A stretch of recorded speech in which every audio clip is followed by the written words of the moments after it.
I was still in my Navy uniform when I learned that my father had abandoned my grandmother in the hospital. The nurse's voice over the phone trembled. "Your father left 2 days ago. He said he couldn't handle it anymore." That sentence hit harder than any storm I'd faced at sea. I was a lieutenant in the U.S. Navy stationed out of Norfolk, Virginia. I'd just returned from a 7-month deployment aboard the USS Abigail Adams. My body was still rocking with the rhythm of the waves when I threw my sea bag into the back of my Jeep and drove straight to Ohio. The drive felt endless. 7 states, 4 rest stops, and one question repeating in my mind. How could he do this? When I reached the hospital, it was late evening. The fluorescent lights painted everything pale and lifeless. My grandmother, Margaret Carter, was in a recovery room, a maze of machines, IVs, and gentle beeping sounds. Her face was thin, her silver hair messy against the pillow. But when she opened her eyes, there was recognition and warmth. "Emily," she whispered. Her voice was raspy but clear. She knew who I was. That was enough to make me breathe again. The doctor explained she'd suffered a moderate stroke. Her right side was weak, speech slurred but improving. She'd need months of therapy, maybe years. When I asked about my father, the nurse avoided eye contact. "He said he couldn't stand to see her like this," she murmured. He signed the discharge papers and left. I stood there speechless. My father, Thomas Carter, former high school football star, businessman, image of pride, had always been the man who wanted to look strong, not be strong. When life turned ugly, he vanished. That night, I sat beside Grandma's bed, holding her hand. Her skin felt cool but steady. The monitors hummed softly. She tried to speak again. "He left, didn't he?" I nodded, unable to lie. She gave a faint smile. "He's always been afraid of sickness. But you came back." "I'll stay," I said quietly. Her eyes welled with tears. "You've seen war, child. This is nothing." I almost laughed through my tears. "You haven't met Navy paperwork." She chuckled weakly. And for a moment, we were just 2 women laughing at the absurdity of it all. One who had survived life, and one who was still learning how.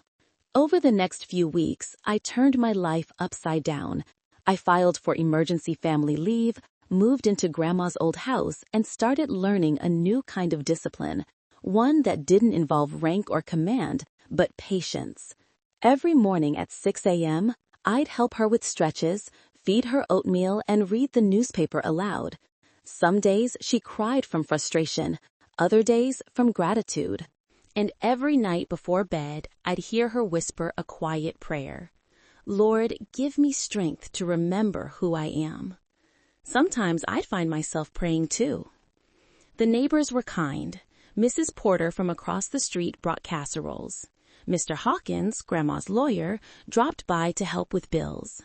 Everyone in town knew my father was gone. No one said it, but the pity was everywhere in their eyes, their half smiles, their pauses. One afternoon, Grandma asked, "Have you spoken to your father?" "No." She nodded slowly. "He'll come around when there's something to take." I didn't understand what she meant then, but the words stuck in my mind like a faint warning bell in fog. Months passed. Therapy helped. Her speech grew clearer, her steps shorter. She even insisted on baking again, though the first pie came out burnt. We ate it anyway, laughing.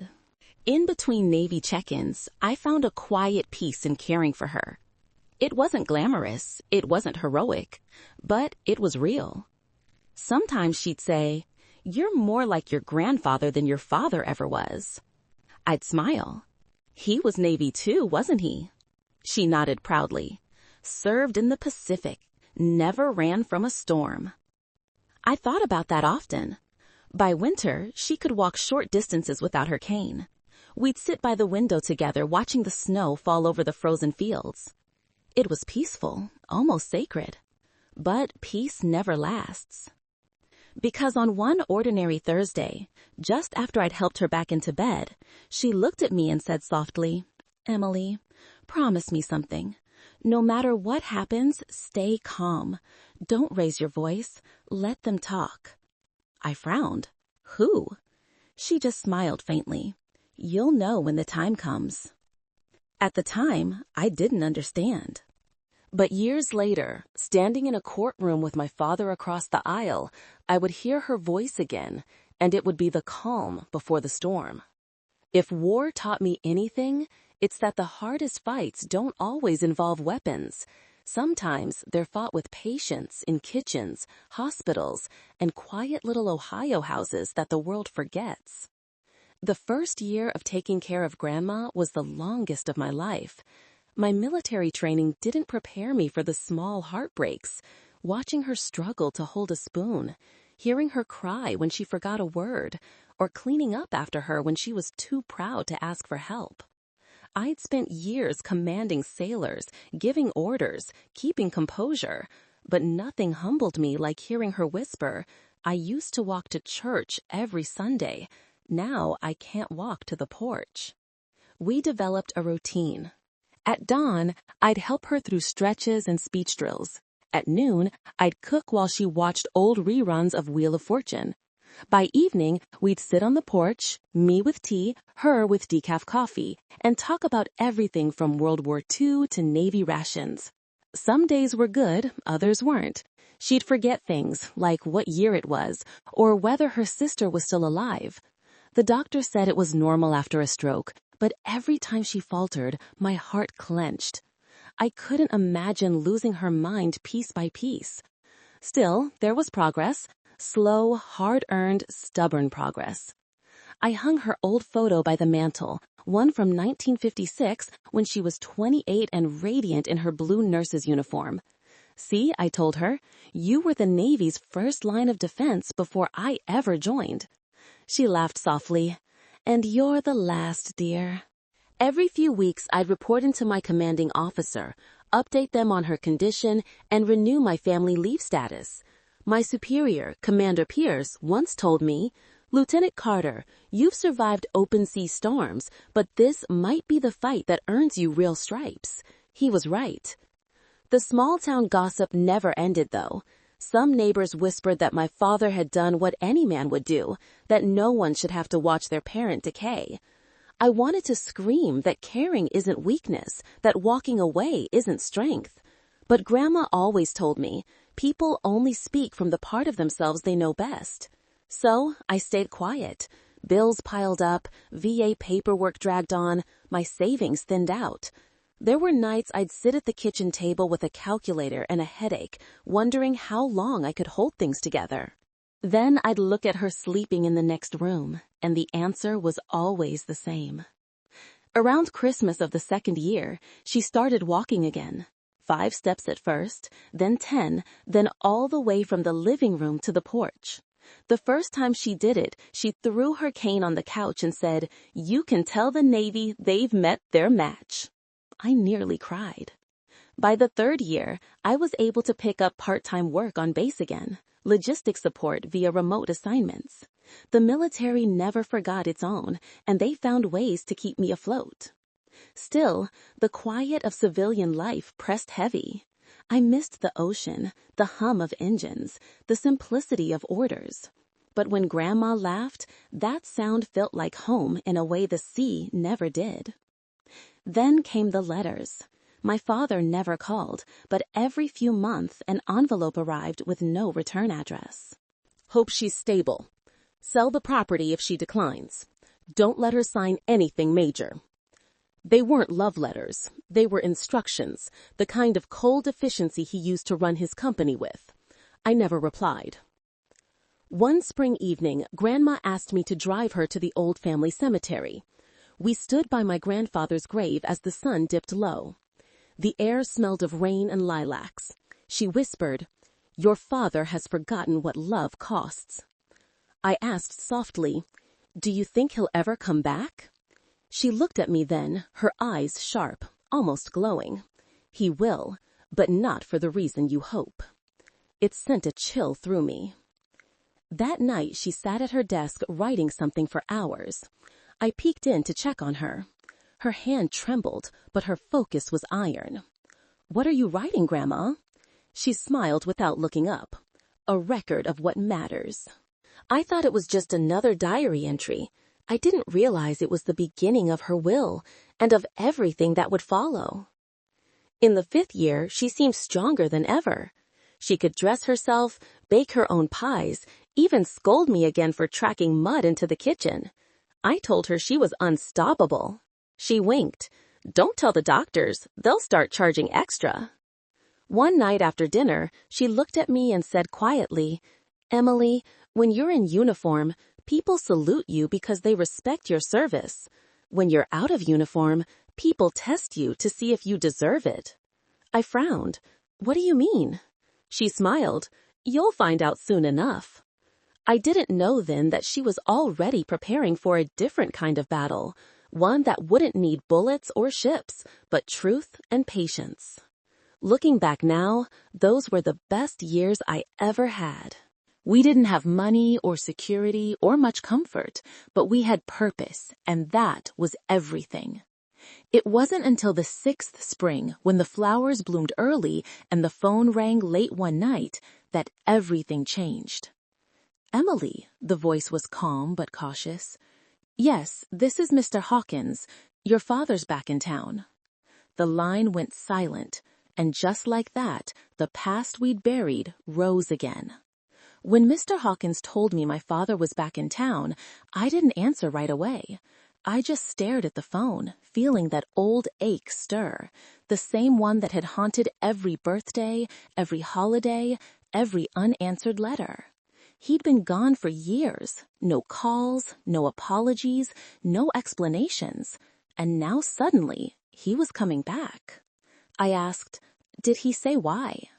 Mr. Hawkins hesitated. "He's been in contact with the county clerk's office. It appears he found out about your grandmother's estate." My grandmother's what? That was how I learned about the money, the part of her life she'd never mentioned. The next day, Grandma called me into her room. She was sitting by the window in her knitted shawl, sunlight painting soft patterns across her face. She looked peaceful, but her eyes, they were sharper than ever. "You know about the inheritance now," she said matter-of-factly. I nodded slowly. "I thought we were barely getting by." She chuckled. "We were, but I wasn't poor." She explained that my late grandfather, a quiet man who'd worked 30 years at a manufacturing plant, had invested in a small piece of farmland on the outskirts of Columbus, land that after decades had been sold for development. Combined with her pension and savings, it totaled nearly $1.7 million. I was speechless. "Why didn't you ever tell me?" She smiled faintly. "Because it wasn't ready yet. Neither was I." "And neither were you." Then she nodded toward her desk where a thick envelope sat, sealed with her neat handwriting. "That's my will, Emily. It's been notarized and filed. Everything I own goes to you." I took a breath. "Grandma, I don't." She cut me off gently. "You deserve it. You've earned every bit of it. Not because of what you've done, but because of who you've become." I sat beside her, holding her hand. "He's coming back, isn't he?" She didn't answer. She didn't need to. That week, I saw it myself. A black Mercedes parked across the street, same time every afternoon. He didn't come to the door right away, just watched. The first time our eyes met through the window, it was like staring at a ghost I used to know. 2 days later, he finally came in. No apology, no hesitation. Just business. "Mom," he said, standing in the doorway in his tailored coat. "I heard you've been making financial arrangements. I thought we should talk." Beneath her shawl, Grandma's fingers tightened on her teacup. 5 years, Tommel. You didn't visit once."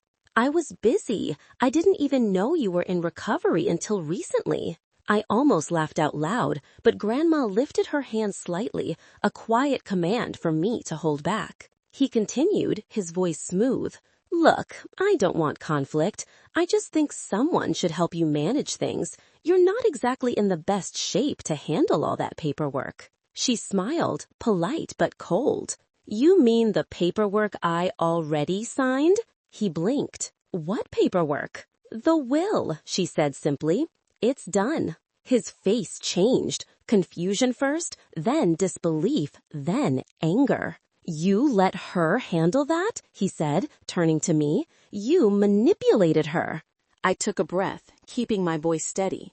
She's capable of making her own decisions. Capable? He laughed bitterly. She can't even lift a frying pan. I stepped forward, but Grandma's hand rose again, steady, calm. Emily, she said softly, let him talk. He talked.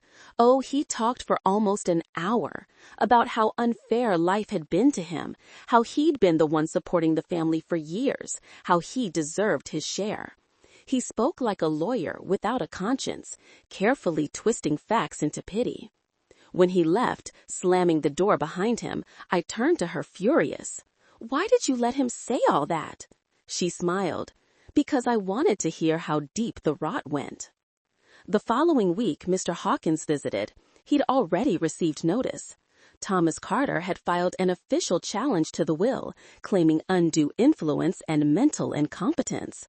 I was shaking when I told her. He's taking you to court, Grandma. He's saying you don't even know what you're signing. She poured herself a cup of tea, steady as ever. Good, she said quietly. Good?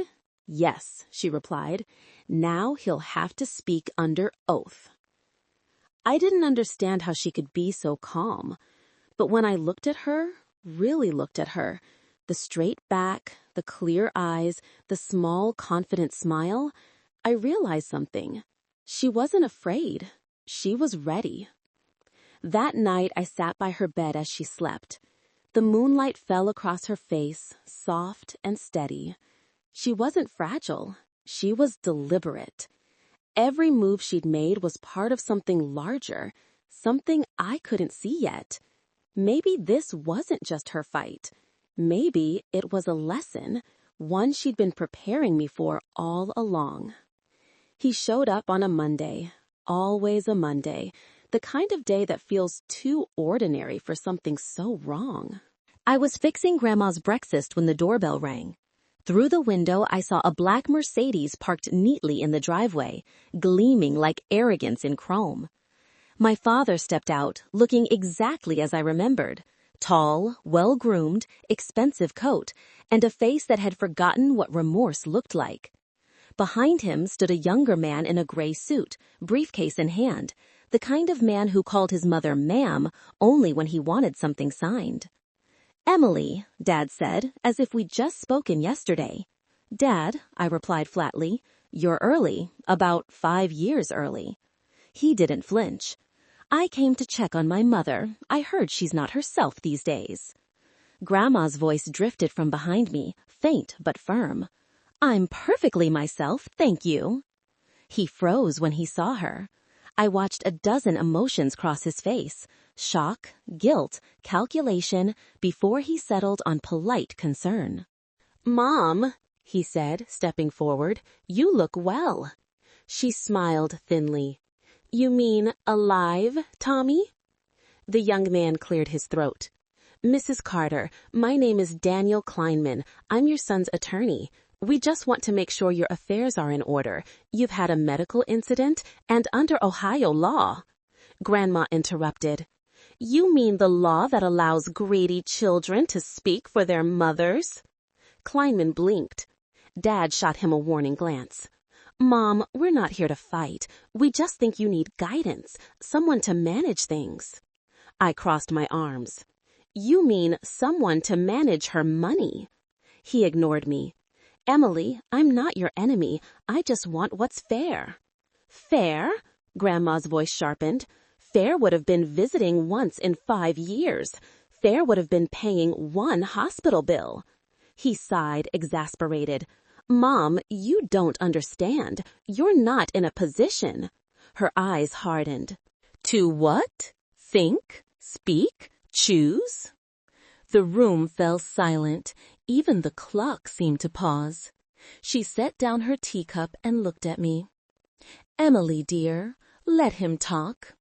Her tone was soft but commanding, the same way she used to sound when teaching me piano as a child.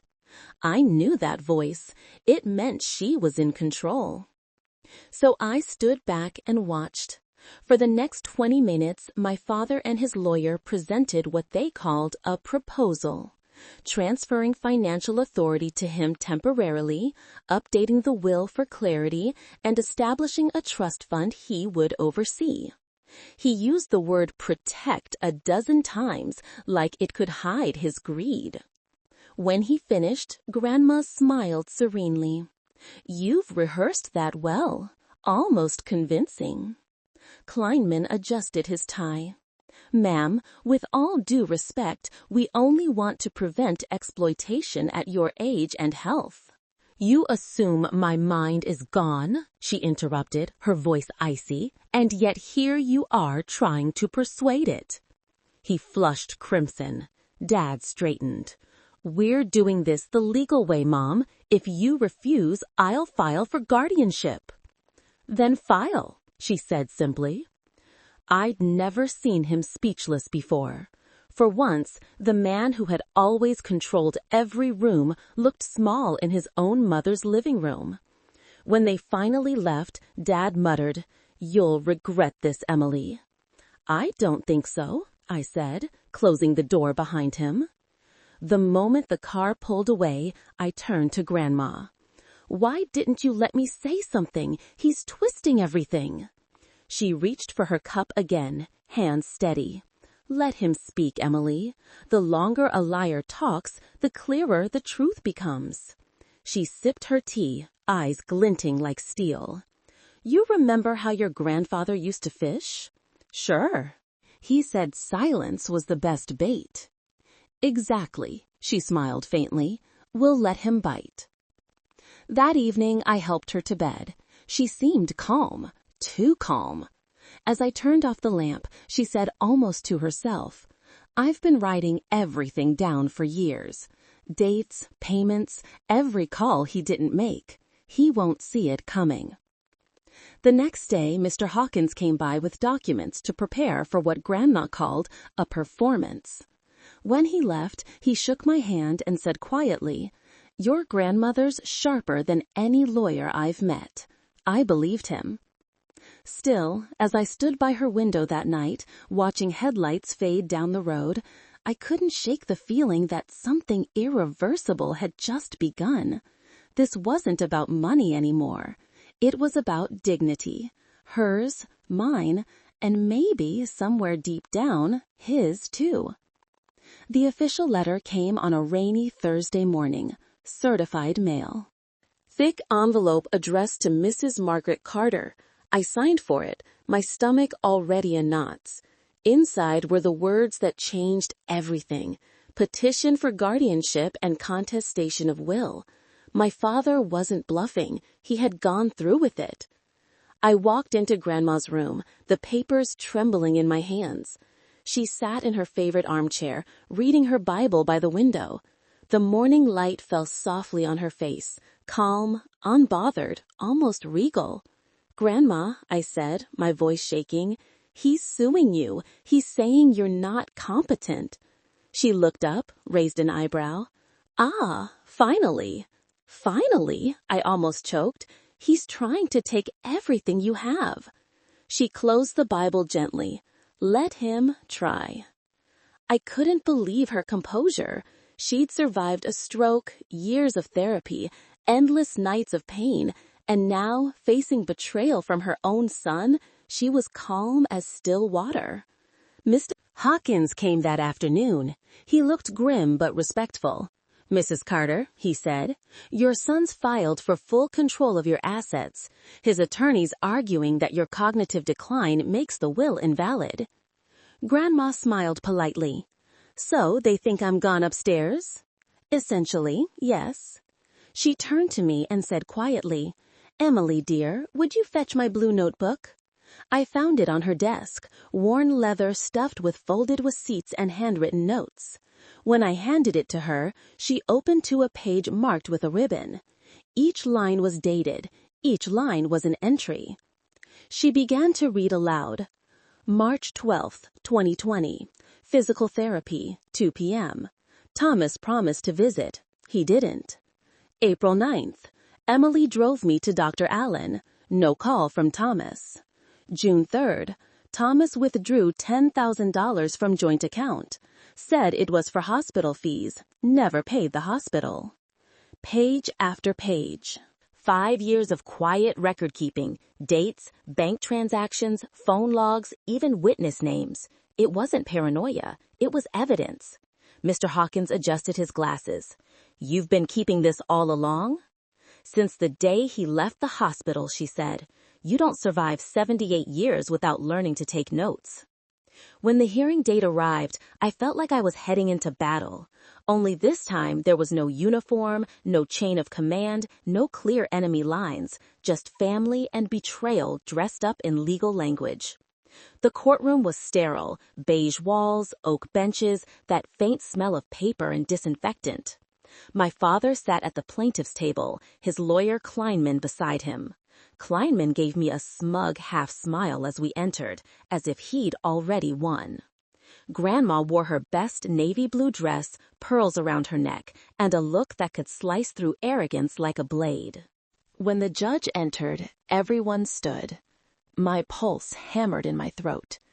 Kleinman began with a carefully practiced tone. "Your Honor, my client seeks only to ensure his mother's well-being following her stroke. She's shown signs of diminished judgment. Her current will, drafted under her granddaughter's supervision, raises significant concern." He presented charts, notes, even a neighbor's affidavit, claiming Grandma seemed confused about dates. I clenched my fists. Every word felt like poison. Then it was Hawkins's turn. He didn't posture or raise his voice. He simply said, "Your Honor, the petitioner abandoned his mother for 5 years. My client, Mrs. Carter, maintained her household, managed her own accounts, and even recorded each transaction herself. The evidence will speak for her." The judge nodded. "Proceed." Kleinman called my father to the stand. I watched him raise his right hand and swear to tell the truth. The irony stung. He spoke confidently, weaving a story that sounded noble. How he'd sent money when he could, how he didn't want to interfere with medical professionals, how I had isolated his mother for my own benefit. I felt the heat rise in my face. Every sentence was a lie wrapped in pity. When he finished, Hawkins said, "Do you recall paying any hospital that amount?" "No, but I do." "Do you recall calling her during her 5-year recovery?" "I was traveling." "Do you recall visiting her at all?" Silence. The judge leaned forward slightly. "Answer the question." Dad swallowed. "No." Hawkins nodded calmly. No further questions. When Grandma was asked to testify, everyone held their breath. Kleinman objected at first, claiming her cognitive abilities are in question. The judge allowed it anyway. She rose slowly, using her cane, and made her way to the stand. When she was sworn in, she looked every bit the woman I knew, small in stature but commanding in spirit. Kleinman asked gently, "Mrs. Carter, do you understand what this hearing is about?" She smiled. "Yes, my son wants what isn't his." Some people chuckled quietly. He pressed on, trying to trap her in confusion, but every time he asked a question about dates, she answered precisely. Every time he brought up a medical term, she cited it better than he did. Then came the moment that would echo forever in my mind. Kleinman asked, "Do you even remember signing the will in question?" Grandma looked at him evenly and said, "Of course. I remember the notary's name, too, Ellen Briggs. Page 3 had a typo. You might want to check it." The courtroom went silent. I glanced at Hawkins, who hid a smile. Kleinman turned red, flipping through the papers like a man unraveling. When the judge called recess, Grandma turned to me and said, See, dear, I told you, just let him talk. She patted my hand. The louder they speak, the deeper they dig. And in that moment, for the first time, I truly believed her. By the second hearing, the courtroom had become a battlefield, just quieter. No shouting, no chaos, just carefully sharpened words cutting through the air. My father sat at his table, smug again, his lawyer tapping a pen like victory was only a formality. Everyone thought the case was already decided. Everyone except Grandma. That morning before we left the house, I'd found her sitting at the kitchen table, dressed in her neat gray suit, her pearls shining softly in the light. She was reading over a stack of papers, lips moving silently. When she noticed me, she smiled. You ready? Always. In the courtroom, the tension was thick enough to taste. Judge Barrett, an older man with tired eyes and a calm voice, sat behind the bench, flipping through pages like he'd already seen too many of these family tragedies. Kleinman started with confidence. Your Honor, he said, it's clear from medical testimony that Mrs. Carter's condition renders her incapable of managing complex financial decisions. We're not challenging her love for her granddaughter, only her judgment.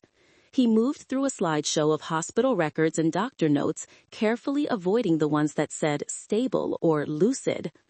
Then he turned to Grandma. Mrs. Carter, could you tell the court what year it is? She looked at him for a long moment, then said evenly, It's the year my son came home to finish what he started. Only this time, it's not abandonment. It's greed. The courtroom rippled with a quiet gasp. Kleinman smiled awkwardly. That's not quite the answer I was looking for. No, she said, but it's the truth. He cleared his throat. Mrs. Carter, you claim to have written your will in full awareness, yet we have medical documentation that you suffered cognitive lapses. She tilted her head. Cognitive lapses? Yes, ma'am, periods of confusion. Ah, she turned toward the judge. Is it confusion when someone remembers too much? Even Judge Barrett hid a smile. Kleinman pressed on. Can you prove that you were aware of your actions the day you signed the will? She leaned back slightly. I can do better than that. Then she reached for her purse. Slowly, deliberately, she pulled out a small USB drive and set it on the table in front of her. This, she said, contains a recording of my meeting with Mr. Hawkins on the day I signed the will. I asked him to record it, just in case my son ever came back pretending to care. The courtroom fell silent. Kleinman looked at my father, pale-faced. Judge Barrett raised an eyebrow. Is that true, Mr. Hawkins? Hawkins stood. Yes, Your Honor. I have a verified copy and chain of custody documentation. It was recorded voluntarily by Mrs. Carter. Play it, the judge said. The sound of static filled the room for a moment. Then Grandma's voice came through the speakers. Clear, steady, unmistakably hers. This is Margaret Carter, signing my will today, April 17th, 2023. I am of sound mind and body. I know exactly what I am doing. My son, Thomas Carter, has not visited me in 5 years, nor contributed to my care. My granddaughter, Lieutenant Emily Carter, has. That is why this is my wish. And yes, I expect he'll contest it. So if you're hearing this, Tommy, let me save you the trouble. I'm still sharper than you think. Gasps filled the courtroom. Kleinman's face drained of color. My father's jaw tightened, his knuckles white. Grandma smiled faintly, her eyes fixed on him. You remember that day, don't you, Tommy? You said I was too weak to sign my own name, but somehow I signed it better than you ever could. Kleinman tried to recover. Your Honor, this doesn't. But the judge raised his hand. It's admissible. Then Grandma spoke again, this time directly to the judge. May I add one thing? Go ahead, Mrs. Carter. She turned toward my father. My son says he's worried about my well-being. If that were true, he'd have worried before I had money. The only illness here is greed. You could have heard a pin drop. I looked at her, small, frail, but unshakable. Every inch of her radiated dignity. I'd seen admirals stand at attention with less composure. Judge Barrett looked at my father. "Mr. Carter, do you wish to respond?" He opened his mouth, but no words came. The only sound was the quiet hum of the courtroom lights and the steady ticking of the clock on the wall. Finally, Grandma turned to me and whispered, "See, dear, I told you. Let him talk long enough and the truth will have space to stand." That night, as I helped her back into bed, she seemed lighter, as if she'd set down a burden she'd been carrying for years. She looked at me and smiled.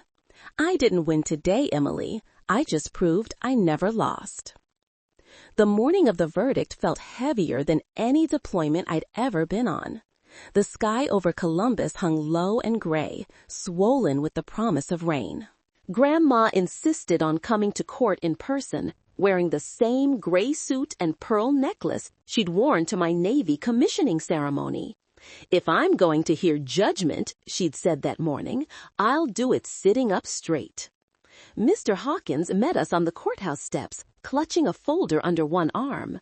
"He's nervous," he whispered to me. "Your father's lawyer tried to delay the ruling. The judge refused." Grandma smiled. "Then we're right on schedule." Inside, the courtroom buzzed with quiet tension. My father sat stiffly at his table, Kleinman beside him, looking less confident than before. There were more people this time, a few reporters, curious locals, maybe even some from the veterans community. The story had started to spread. Elderly woman defends her will against her own son with proof of mind and memory. When the bailiff called for silence, you could have heard a pin drop. Judge Barrett adjusted his glasses, his voice steady. "This court has reviewed the evidence presented, including testimony, financial records, and the verified recording provided by Mrs. Carter." My heart thudded in my chest. The petitioner, Mr. Thomas Carter, has failed to establish that his mother was mentally incapacitated or under undue influence at the time of the will signing. In fact, the evidence shows clear, deliberate intent. I saw my father's shoulders tense. The court finds the will valid and binding, guardianship request denied, contestation dismissed with prejudice. The gavel struck wood. Crack. It was over. A wave of emotion washed through the room. Shock, whispers, even a few quiet claps before the bailiff hushed them. Mr. Hawkins reached over and shook Grandma's hand. "Congratulations, Mrs. Carter. You set a precedent today." But Grandma didn't smile at first. She just looked at my father the same way she used to look at me when I disappointed her as a kid. Not angry, just sad. He sat frozen, staring at the papers in front of him. For the first time, his face looked older than hers. Kleinman leaned in to whisper something, but my father didn't respond. Finally, Grandma spoke, her voice calm, deliberate. "Tommy."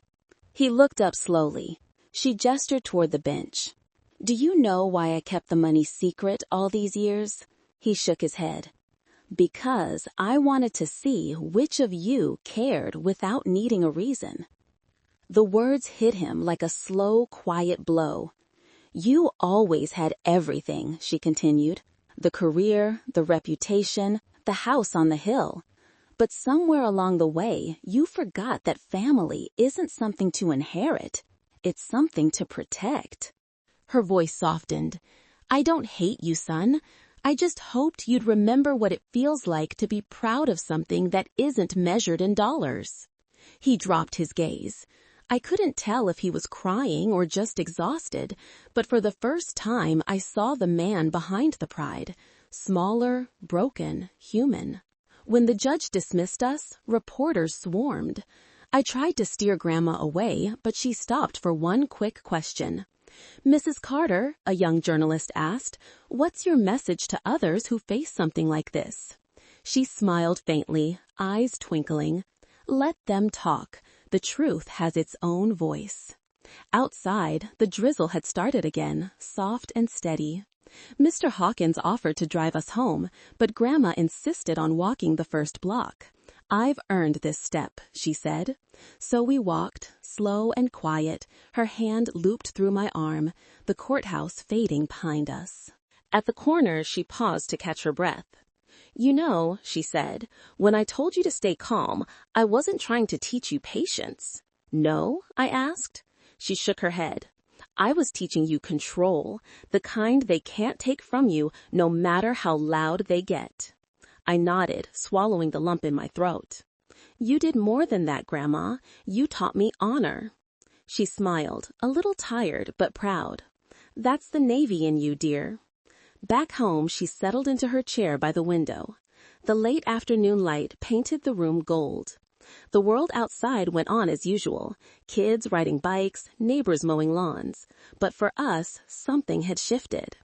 After dinner, I found her writing again. "What are you working on now?" I asked. "A letter," she said softly. "For your father. He won't read it now, but one day he might." I didn't ask what it said. I didn't need to. That night, before she went to sleep, she took my hand. "Emily," she whispered, "you remember what I said?" I smiled. "Let him talk." She squeezed my hand gently. "Good girl." As I turned off the lamp, I saw her eyes close peacefully. Outside, thunder rolled in the distance, but inside the house, our house, there was only quiet victory. Peace feels strange after years of battle. It doesn't arrive with applause or fireworks, just silence, the kind that makes you wonder if you really won, or if the war simply ran out of energy. For weeks after the verdict, the house felt different, lighter somehow. The framed photo of Grandpa in his Navy uniform beside his ship seemed to watch over us again. Even the ticking clock in the hallway felt softer. Grandma's garden started to bloom early that spring, as if the earth itself had been waiting for her peace. But peace didn't mean forgetting. The newspapers ran the story for nearly a week. Elderly Ohio woman outsmarts son in court with recorded evidence. Some of the articles got the details wrong. They said she was frail, nearly senile, miraculously lucid. I hated that word. Grandma wasn't a miracle. She was proof of preparation, discipline, and quiet strength. Neighbors dropped by with congratulations and casseroles. The pastor from her old church came to pray with her, but she waved him off gently. "Save your prayers for people who still need forgiveness," she said. "I've already done my part." As for my father, he disappeared. Kleinman sent a letter on his behalf. "My client wishes to extend his apologies and will not pursue further action." No phone call, no visit, just ink on paper, impersonal and overdue. Grandma read it once, then tore it in half. "That'll do," she said simply. Days passed quietly. I resumed my remote Navy duties, filing reports and running logistics updates from home. Grandma spent her afternoons by the window, writing letters, tending to her plants, humming to herself. One day I asked, "What are you writing, Grandma?" She smiled. "A new plan." Turned out she meant it literally. She wanted to donate part of her estate to the Veteran Stroke Rehabilitation Center in Columbus. "They helped me walk again," she said. "Now it's my turn to help someone else." We met with the hospital administrator a week later. Grandma insisted on attending the meeting in person, dressed sharply as always. When the paperwork was signed, the director, a man in his 50s with kind eyes, said, "Mrs. Carter, we'd like to name the new garden after you." Her smile was modest but proud. "Only if you promise it's not for decoration. I want benches, somewhere for people to rest and remember that healing takes time." A month later, they sent us a photograph, a small courtyard with 2 stone benches and a brass plaque that read, "The Margaret Carter Garden, where strength learns to breathe again."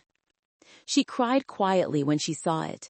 "You see, Emily," she said, "money isn't for keeping, it's for planting." That night, as we sat on the porch, the air warm with early summer, she looked at me and said, "Do you hate your father?" I hesitated. I used to. And now, I don't know. Maybe I just don't have room for it anymore. She smiled softly. Good. Hate takes space away from peace. 2 days later, a black car pulled into the driveway. I thought it was another reporter until I saw my father step out. He looked different this time. Smaller, his hair grayer, his shoulders lower. He carried a bouquet of daisies, awkwardly wrapped in paper. He stood at the edge of the porch. "Mom," he said quietly. Grandma looked up from her crossword, her expression unreadable. "You remember where I live," she said. He swallowed hard. "I read about the donation. It's beautiful." "Mm-hmm." She folded her paper neatly. "You didn't come for the article, Tommy." He exhaled shakily. "No, I came to say I'm sorry." She studied him for a moment. The silence stretched, heavy but not hostile. Then she said, "I know." He blinked. "You know?" "I know you're sorry. I also know you don't understand yet. But maybe you will." He nodded slowly. "Can I come by again?" She tilted her head. "Next time, bring honesty. Leave the lawyer at home." He smiled weakly, nodded, and turned to leave. When he reached the car, she called after him, "Tommy." He stopped. She said gently, "You were right about one thing." "What's that?" "You never could handle seeing me sick." He didn't answer, just got in the car and drove away. That night, as I helped her into bed, I asked, "Why'd you let him off so easily?" She looked at me with tired but bright eyes. "Because, Emily, forgiveness isn't a gift you give the other person. It's the key that frees you." I sat with her until she fell asleep, her breathing soft and even. Outside, the crickets sang, and the world felt wide again. Before going to bed, I stepped outside and looked at the stars. Somewhere out there, ships moved silently through the dark, sailors standing watch, just like I used to. And I thought, maybe this was my watch now, protecting not a base, but a legacy. In that moment, I realized something simple but powerful. Grandma hadn't just defended her fortune. She'd defended her clarity, her dignity, the quiet truth that outlasts any storm. And in doing so, she taught me that the greatest victories are the ones that end in peace, not pride. It's been 3 years since the trial. Grandma's garden at the rehabilitation center still blooms every spring. The benches always occupied, veterans, widows, and families sitting under the shade of dogwood trees. Sometimes I visit after my morning run, still in my Navy PT gear, and just watch the sunlight play across the plaque with her name. The Margaret Carter Garden, where strength learns to breathe again. She passed away peacefully last winter. No pain, no fear. She just slowed down like a sunset fading gently into night. I was holding her hand when she took her last breath. She smiled right before she went, as if she'd seen something or someone waiting on the other side. In her nightstand, I found a sealed envelope with my name on it. "Emily, remember, victory isn't always loud. Sometimes it's a quiet room where the truth can finally rest. Let them talk, dear. Let them talk until their noise becomes your silence. Then build something from it. Grandma." I still read that letter on difficult days, especially now, since I've been reassigned to Norfolk as a Navy training officer. Life's quieter, but no less demanding. I mentor new recruits, many of them just kids, all pride and energy, no patience. When they complain about unfairness or betrayal, I tell them about her. I don't say her name, just a woman I once knew. And I tell them she fought her war without weapons. She let the enemy speak until the truth spoke louder. It always gets them thinking. My father came to the funeral. He stood apart from everyone else at the back of the church, hands clasped, face lined with something that looked like regret. When the service ended, he waited until the others had left before approaching me. "I know I don't deserve to ask," he said softly, "but can I see where she's buried?" We walked there together, no words, just the sound of our footsteps on frozen ground. The headstone was simple, her name, her years, and a single line she'd chosen herself. Truth outlives us. He stood there for a long time, then whispered, "I thought I had everything figured out, Emily, but she was the one who always saw further." I didn't respond. There was nothing left to say. But when he started to leave, I said, "She forgave you, you know." He stopped, eyes glistening. "How do you know?" "Because she forgave everyone, even the silence." He nodded once, then walked away. I haven't seen him since, but I like to believe that somewhere he's trying to make peace with himself, and maybe that's enough. After she died, I kept her house exactly as it was. The teacups in their place, the navy photo on the mantle, and that old blue notebook, the one with every date, every note, every quiet truth she ever recorded. It's not evidence anymore, it's legacy. On quiet evenings, I sit at her desk, the one by the window, and write my own entries, not about betrayal or courtrooms, but about gratitude, about service, about how sometimes the people who look the weakest are the ones holding the whole world steady. Last week, I got a letter from the rehabilitation center. They'd expanded the garden and added a small memorial fountain in her honor. They asked if I'd say a few words at the dedication. When I stood before the small crowd, veterans, nurses, families, I saw my reflection in the fountain's surface. Behind me, the new plaque read, "For every quiet fighter who never stopped believing." I took a deep breath and said, "Some battles are fought in silence. Some victories are never celebrated. But if you're sitting here today wondering if patience still matters, it does. Because patience isn't weakness. It's wisdom waiting for its moment." The audience was still, listening. I smiled. And if you ever face someone who doubts your strength, remember the words my grandmother once told me. Just let them talk, because one day the truth will speak louder than anything they said. There was a hush, that sacred kind of silence that happens when people truly feel something. I looked up at the sky, at the sunlight spilling through the trees, and for a moment I could almost hear her laugh again, soft, knowing, proud. Later that night, I walked along the harbor back in Norfolk. The ships moored quietly under the fading light. I watched their reflections ripple on the water, steady, disciplined, eternal, and I thought of her. She taught me that honor isn't about medals or titles. It's about integrity when no one's watching, about restraints when anger would be easier, about standing firm without raising your voice. And maybe that's what revenge really means. Not destruction, but dignity. Not punishment, but peace. So if you've listened to this story all the way through, I want to leave you with something she'd say if she were still here. If you've ever been wronged, stay calm. Let the noise pass. Let the liars talk. Because when the dust settles, the truth, your truth, will still be standing.